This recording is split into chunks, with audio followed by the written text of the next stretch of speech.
क्या समस्या है आपको? समस्या मारपीट का है। किससे हुआ है? रामवृक्ष यादव हमारे गांव के प्रधान हैं, ब्लॉक प्रमुख भी हैं। और क्या दिक्कत होती है उससे? उससे दिक्कत हमारा ये है कि वो हमारा कोई सपोर्ट नहीं करते हैं। सपोर्ट वो जो हमारे विरोधी हैं हरिराम, उनका सपोर्ट करते हैं। उन्हीं लोगों से करवाते हैं ये लोग मारपीट। और हमारा वो घर ज़मीन हड़पने की प्रयास में रहते हैं। अच्छा, ज़बरदस्ती कौन सा कब्जे कर गाँव रहे है हैं। आपका? हमारा गांव टिकुई पुल बाबू है। कहाँ रहते हैं आप?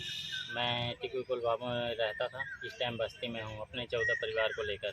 बस्ती चले गए हैं? आखिर क्यों? बस्ती चले गए हैं, मारपीट के डर से हम लोग भाग गए हैं। अच्छा, किसके डर से भाग गए हैं? मारपीट के डर से, जैसे ये लोग मारपीट करवाते हैं रामवृक्ष यादव, और गांव वालों से कह के मारपीट करवाते हैं। इसके डर से मैं अपना परिवार लेकर बस्ती चला गया हूँ। डर तुम्हारी बात ठीक क्या है। है, क्या मामला है?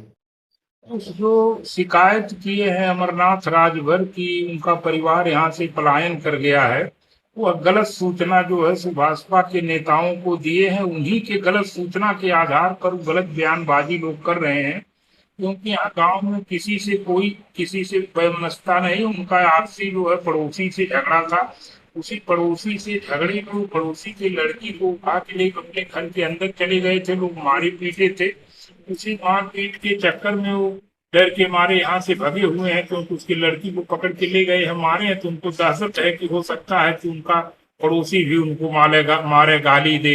और जो ये आरोप लगा रहे हैं कि शराब की भट्टी गांव में चलती है, शराब बनता है, शराब बिकता है, ये सब सभी आरोप निराधार है। कभी इस तरह का कोई बात हुई ही नहीं है यहाँ।